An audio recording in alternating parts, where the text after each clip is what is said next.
The genre of classic superhero animation has always lived in the shadow of its live-action counterparts. While blockbuster films dominate pop culture conversations, many animated series quietly took bigger creative risks, like experimenting with tone, mythology, and character psychology. However, even within these superhero cartoons, some fell short of proper recognition. Many of them were too early for their age, some were marketed poorly, and others were simply misunderstood by the audiences they were meant to reach. So naturally, the collective result was that they failed to stay in pop culture memory in a mainstream way. This video brings to you 15 such underrated superhero cartoons that deserved more from their viewers.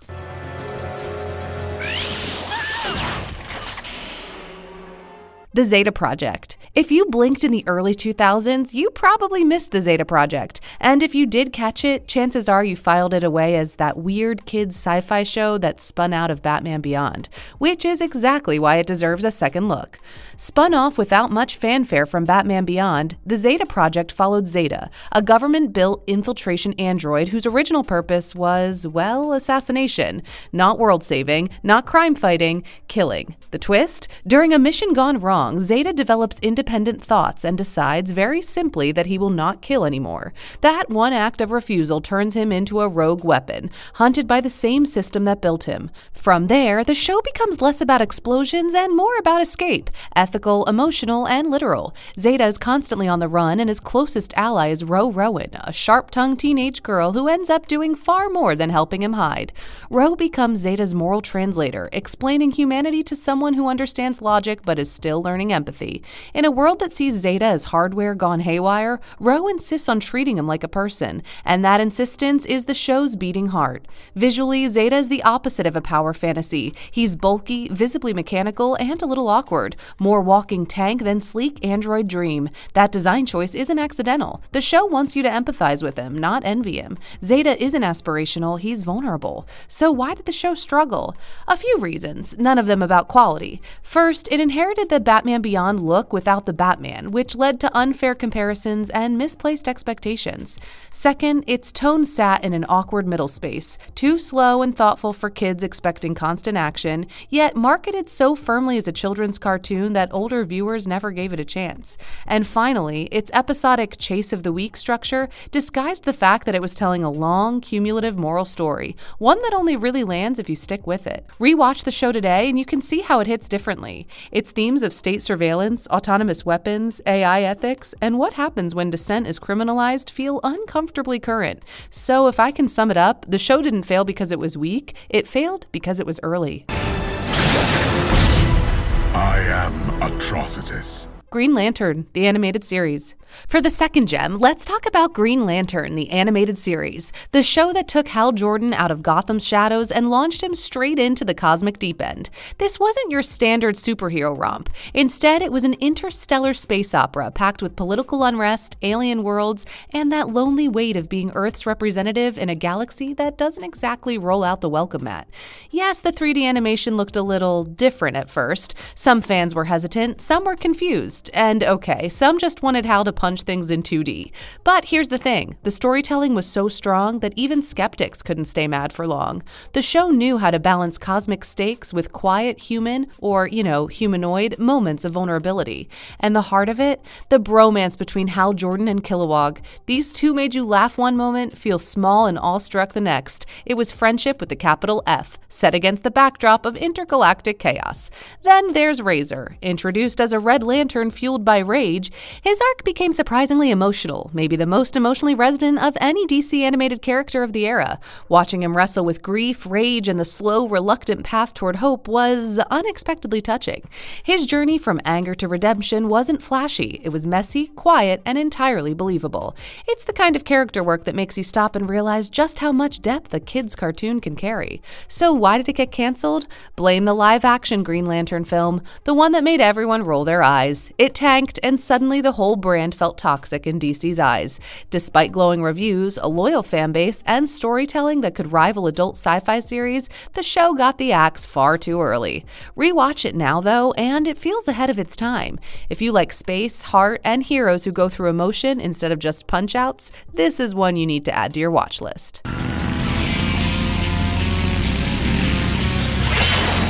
X-Men Evolution. Do y'all remember X-Men Evolution? The show that asked a simple but genius question: what if the X-Men were teenagers? And not just teenagers in capes, but real teens, awkward, hormonal, socially anxious, and trying to survive high school while also saving the world. This twist gave the series room to explore stuff most superhero cartoons only hinted at: identity, prejudice, responsibility, and friendship.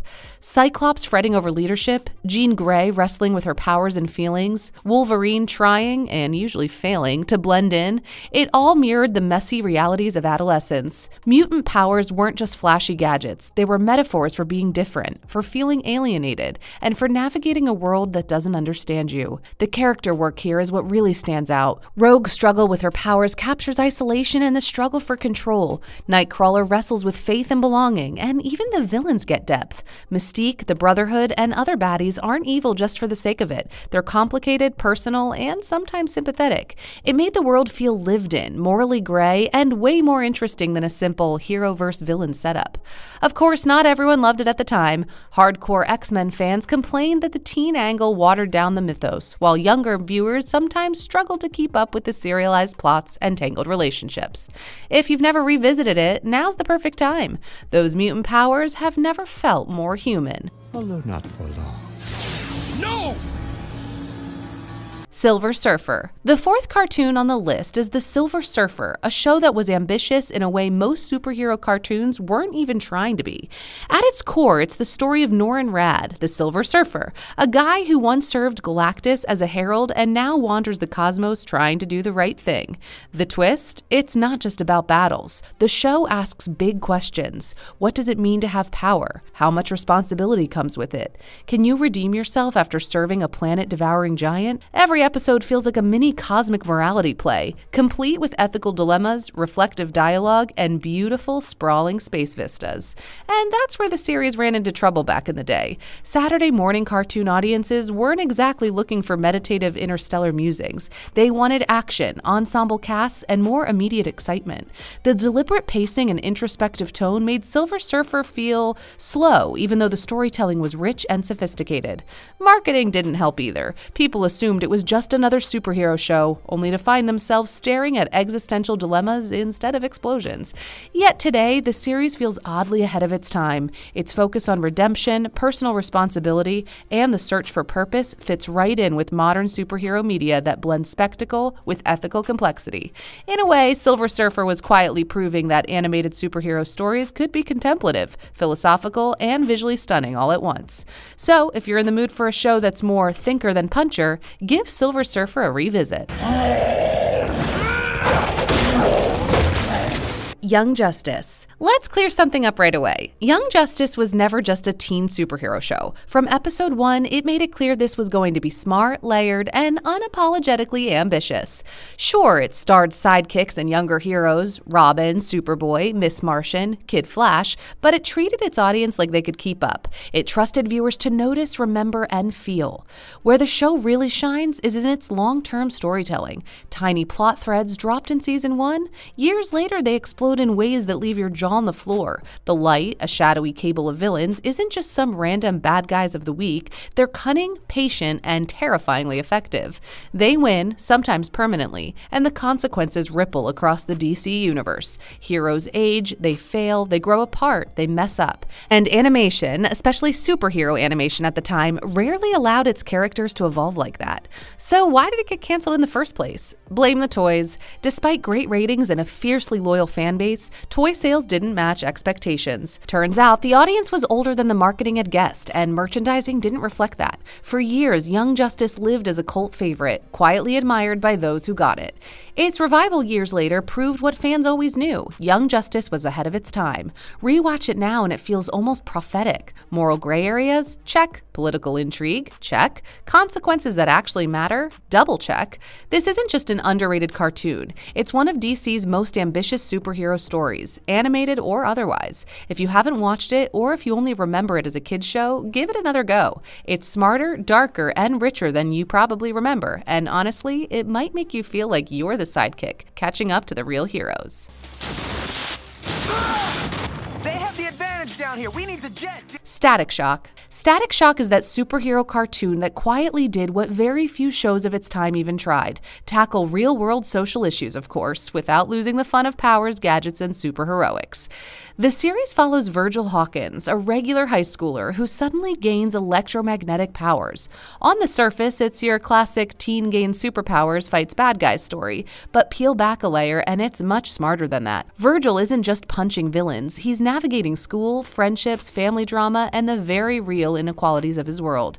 The other thing that made Static Shock special was its supporting cast. Friends like Richie and Frida weren't just comic relief, they were moral sounding boards, helping Virgil wrestle with tough decisions. And the villains? Forget one-note baddies. Ebon, Hotstreak, and others reflect trauma, alienation, and the consequences of systemic injustice. The show made it clear that sometimes the enemy isn't evil, it's circumstance, neglect, or society itself. So why isn't it as famous as other Marvel or DC cartoons? A few reasons. First, it was labeled a kids show, which made a lot of older viewers overlook it. Second, it didn't get the flashy marketing push that contemporaneous Marvel cartoons did. And finally, its focus on urban realism and social commentary made it feel different.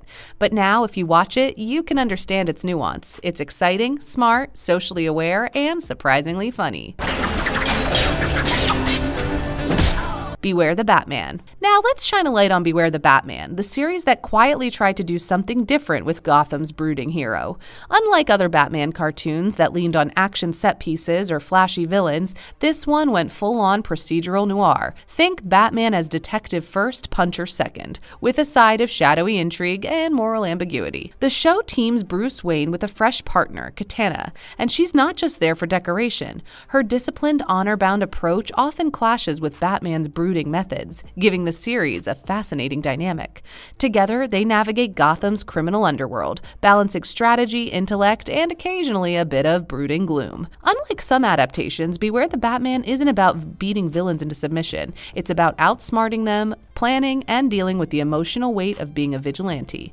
Visually, the show stands apart. The cel-shaded CGI and angular character designs give it a sleek, modern graphic novel feel, while action scenes are kinetic yet grounded. No over-the-top physics, just smart, strategic superhero work. So why didn't it hit big? A mix of timing and tone. Its dark, complex storytelling felt too heavy for younger viewers, while older fans were put off by the new animation style. Throw in limited promotion and a crowded DC lineup, Young Justice, Batman the Animated Series, etc., and no wonder it flew under the radar. Today, though, Beware the Batman deserves a second look. It's cerebral, character-driven, and emotionally thoughtful. In a world of non-stop superhero spectacle, it reminds us that Batman's greatest power might just be his mind and his moral code.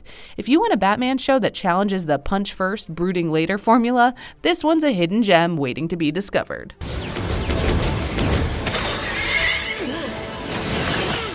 Fantastic Four, World's Greatest Heroes, got the first family of Marvel just right, but somehow still got overlooked. Unlike some adaptations that go big and flashy or lose sight of character, this show found a smart middle ground, superhero adventure with real heart and a little science fiction flair. The series reimagines Reed, Sue, Johnny, and Ben in a modern setting, and it really leans into who they are as people. Reed's the genius leader, Sue's the empathetic strategist, Johnny's the firecracker of youthful energy, and Ben, well, Ben's the grounded rock who keeps everyone sane. The show balances these personalities so that each character matters, and you feel their growth over time. Add in villains like Dr. Doom and even Galactus, who aren't just evil for evil's sake, and you get real stakes without sacrificing depth. Visually, it's sleek and modern with bold lines and kinetic action sequences. The pacing hits that sweet spot, fast enough to keep younger viewers engaged, yet sophisticated enough that longtime Marvel fans can appreciate the lore. The series also leans into serialized storytelling, letting plots and relationships develop over multiple episodes instead of resetting each week. So why did it not become popular? Well, you can blame the timing and style mostly. Cartoon Network was crowded with superhero shows at the time, and some fans were hesitant about the updated, less colorful visual aesthetic. Despite that, the show delivered on what really matters: teamwork, family dynamics, and ethical dilemmas, all wrapped in a fun superhero package. So, if you've never seen it, consider this your invitation to meet the Fantastic Four the way they were always meant to be, as heroes, family, and fully realized characters. Teen Titans? Do you remember the enigmatic show The Teen Titans? The show that somehow manages to be both ridiculously fun and surprisingly deep at the same time, but fell just short of fame. The series follows Robin, Starfire, Cyborg, Raven, and Beast Boy as they fight villains, and just as importantly, try to survive the chaos of growing up. What sets it apart from other superhero cartoons is its willingness to dig into internal struggles. Raven wrestles with her demonic heritage, Robin obsesses over control and leadership, and Beast Boy is constantly searching for self-worth. These arcs give the show emotional heft, turning episodes that could have been pure action into stories about identity, fear, and friendship. Moreover, Teen Titans also love to experiment. One episode might be a laugh-out-loud comedy, the next an adrenaline-fueled action sequence, and the next an anime-inspired dive into psychological tension. The mix of styles kept storytelling fresh, letting the show tackle everything from betrayal and fear to self-discovery, all while still being wildly entertaining. So why isn't it always celebrated as it should be? A lot of people dismiss the show as just a kid's cartoon because of its wacky visuals and humor. Plus, spin-offs and other adaptations sometimes overshadowed the original series, meaning casual viewers never got the full picture of how sophisticated it really was. Rewatch it now, though, and it's clear why Teen Titans has endured. It balances heart, humor, and heroics, pioneering serialized storytelling in superhero animation before it was even a trend. Unsightly. The Tick, the show that looked at the superhero craze of the 90s and basically said, "Hold my ridiculous cape." While every other comic adaptation was leaning dark, brooding, and edgy for edgy's sake, The Tick went full absurdist, loud, over the top, and relentlessly silly, but in a way that was surprisingly smart. The Tick himself is a walking parody, invincible, clueless, and proudly bombastic. But here's the twist. The world around him treats all this superhero nonsense like just another Monday. Supervillains get paperwork, heroes get red tape, and epic battles happen with a shrug. It's a satire, yes, but it's also affectionate. The show doesn't hate superheroes, it gets them. And then there's Arthur, the moth-suited sidekick. He's insecure, anxious, and quietly relatable, the everyday human in a world of absurd powers. Through him, the show explores real courage and responsibility, hiding surprisingly thoughtful commentary beneath a mountain of visual gags, non sequiturs, and "I'm invincible" moments. So why did it fall short? Well, satire ages weirdly. Some viewers wrote it off as nonsense, missing how sharp and affectionate its critique really was, and the episodic format didn't help. Without big continuity hooks, it was easy to skip an episode or forget the show entirely. Fast forward to today, though, and The Tick feels almost prophetic. In a pop culture landscape drowning in superhero movies and shows, its self-awareness, its love for the genre, and its willingness to poke fun while still being sincere all feel modern. The Tick wasn't just funny, he was ahead of his time. It's overloaded! Darkwing Duck is the Disney classic that somehow managed to be goofy, clever, and surprisingly thoughtful all at once. Most people remember it for the laughs, the over-the-top villains, and the catchphrase, "I am the terror that flaps in the night." But there's a lot more going on beneath the cape. The show follows Drake Mallard, a bumbling but determined superhero whose alter ego is, Darkwing Duck. Unlike most heroes, he's full of bravado and mistakes, learning lessons through trial, error, and a healthy dose of slapstick. That mix of comedy and morality made the series fun for kids while sneaking in subtle commentary for older viewers. The supporting cast adds even more depth. Launchpad McQuack isn't just comic relief. He's a loyal friend and emotional anchor. Darkwing's daughter, Gosselin, raises the stakes, reminding him that heroism isn't just about defeating villains. It's about protecting the people you love. And the villains? They're ridiculous, sure, but also grounded enough to keep the stories engaging. Negaduck, Megavolt, and the rest may be exaggerated, but their motivations give the show real narrative tension.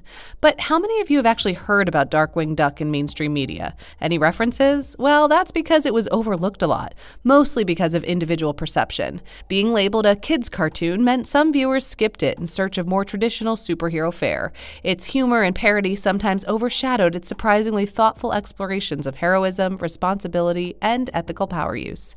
Revisit it today, though, and it's easy to see why Darkwing Duck deserves more love. It proves that being a hero doesn't require perfection, seriousness, or a grim demeanor. I was, but I seem to be fine. Well, the anime world also has superhero shows that fell just short of wide recognition. Cyborg 009, the Japanese superhero anime, had been quietly shaping team-based hero stories for decades. The series follows 9 humans who were kidnapped and turned into cyborgs by the sinister Black Ghost organization. Each of them has unique abilities, but their humanity, memories, emotions, and moral choices remains front and center, and that's what makes the show so compelling. Rather than just focusing on flashy battles, Cyborg 009 dives deep into character and emotion. Each cyborg wrestles with the trauma of losing their old lives, the burden of their powers, and the question of what it really means to be human when technology has rewritten their body. Episodes tackle heavy themes like war, exploitation, and societal oppression. Visually, it's a treat. The 2001-2002 adaptation keeps Shotaro Ishinomori's classic character designs but modernizes movement and backgrounds, giving the action an epic cinematic feel, while still making room for quiet, reflective moments. It's a perfect balance of spectacle and emotion. Now, you may ask, if it's that thought-provoking, then why isn't it better known in the West? A mix of limited distribution, minimal marketing, and general unfamiliarity with the source material seals the case. Its morally complex storytelling also contrasted sharply with the simpler, punch-heavy Saturday morning superhero cartoons dominating Western TV at the time, so it never quite found a mass audience. Today, though, Cyborg 009 deserves a second look. If you're interested in superheroes who make you think and feel, this is a foundational series worth discovering. Spawn, the animated series. Okay, the list keeps on dragging imaginative gems, doesn't it? Next up is Spawn, the animated series. This was superhero animation after midnight, grim, brutal, and unapologetically adult, and that alone made it a total outlier in the late 90s. Based on Todd McFarlane's comics, the series follows Al Simmons, a government assassin who's betrayed, murdered, and dragged straight to hell. He comes back as Spawn, a hellbound anti-hero with terrifying powers, a shredded memory, and a whole lot of unfinished business. This isn't a story about saving the city because it's the right thing to do. It's about vengeance, guilt, and the very uncomfortable question of whether redemption is even possible once you've crossed certain lines. What really sets Spawn apart is how little it cares about being fun. While other superhero cartoons soften their edges, Spawn leaned into graphic violence, moral rot, and philosophical despair. Episodes wrestle with mortality, free will, supernatural politics, and the cost of power. This wasn't just darker than Batman, the animated series, or Spider-Man. It was operating in a completely different emotional universe. Visually, the show matched its themes perfectly. Heavy shadows, muted color palettes, surreal imagery, and oppressive framing made the world feel claustrophobic and haunted. Hell wasn't just a location, it was a presence. Even quiet scenes felt tense, like something terrible was always lurking just off screen. It was striking, unsettling, and very much not designed for kids. But it did not actually become a household name in the long run. Why, though, you may ask? Well, accessibility for one. Airing on HBO meant it didn't have the reach of network cartoons, and its mature content made it impossible to market alongside mainstream Marvel or DC fare. Instead of mass appeal, it built a devoted cult following, viewers who knew they were watching something bold and different. Revisited today, Spawn, the animated series, feels like a blueprint for modern adult animation. Its embrace of the antihero, moral ambiguity, and psychological horror paved the way for more mature takes on superhero storytelling. The Secret Saturdays, a superhero cartoon that somehow mashed together cryptids, globe-trotting adventure, and wholesome family chaos. If you missed it the first time around, you're not alone, which is a shame because this show was doing something genuinely different. At the center is the Saturday family, Zach, his scientist parents Doc and Drew, and their ever-reliable bodyguard Fisk. Together, they travel the world protecting mysterious creatures and stopping shady organizations from exploiting them. What makes the show stand out is that heroism here isn't about one lone chosen one. It's collaborative. Everyone has a role, everyone has expertise, and saving the day usually involves brains, teamwork, and empathy, just as much as punching things. Zach, the kid at the heart of it all, is especially compelling. He's brave and curious, sure, but he's also constantly learning that power comes with responsibility. His journey isn't just about discovering what he can do, it's about understanding when not to act, when to listen, and when protecting something means letting it remain misunderstood. The villains help elevate the show too. Characters like Vivi Argost aren't cartoonishly evil, they're driven by obsession, ambition, and ethical blind spots that feel uncomfortably real. The cryptids themselves often function as metaphors for marginalized or misunderstood beings, letting the series explore themes of secrecy, trust, and exploitation, without ever feeling preachy. So why didn't it blow up? Limited marketing of the show didn't help, and its serialized storytelling asked viewers to really pay attention, something kids' TV wasn't always built for at the time. Competing against flashier superhero cartoons made it easy to overlook. However, if you rewatch it now, The Secret Saturdays would feel like a hidden gem. It's adventurous, smart, and surprisingly thoughtful, blending family dynamics with ethical questions in a way that still holds up. Let's rewind to the late 1960s and talk about the Superman Aquaman Hour of Adventure, a show that's kind of like the great-grandparent of today's superhero team-ups, but somehow often gets forgotten. This was before Marvel and DC had the cinematic universes, before serialized storytelling was the norm, and long before every cartoon had a 10-season arc. The show featured Superman and Aquaman leading the charge, with quick segments spotlighting over DC heroes like The Flash, Green Lantern, Hawkman, and even the Teen Titans. Each story was short, punchy, and built around clean moral lessons: heroism versus villainy, right versus wrong. It wasn't deep character exploration, but it was accessible, fun, and perfect for kids flipping through Saturday morning TV. Visually, the show wears its age on its sleeve. The animation was simple, motion was minimal, and everyone looks like they've been outlined with a ruler, but the bold colors and dynamic action framing gave it a style all its own. It's charming in a retro, classic, comic book come-to-life way, and honestly, that's part of its enduring appeal. But why isn't it as famous as, say, Super Friends or later DC shows? The segmented format meant no single hero got a lot of time to shine, which made it harder to get emotionally invested. And in a crowded kids programming lineup, it was easy to overlook. Still, the Superman Aquaman Hour of Adventure deserves a nod for introducing animated crossovers, helping expand the DC universe on TV, and laying the groundwork for the team-up storytelling we now take for granted. Team, this is Papa. Go hot as soon as you have target. Well, with that, the 15 underrated superhero cartoons that deserved a lot more love list comes to an end. Honestly, it's been quite a ride, searching for gems in the long-standing genre of superhero adventures. So what do you think about these 15 cartoons? Failure? I don't think so, but misalignment? Sure. Truth be told, they were released into markets that didn't yet have the language, patience, or cultural context to appreciate them fully. In today's era of streaming, long-form storytelling, and global fandoms, these shows finally have the space to be understood on their own terms. So make sure to give each of these the most deserved love as you start to stream them.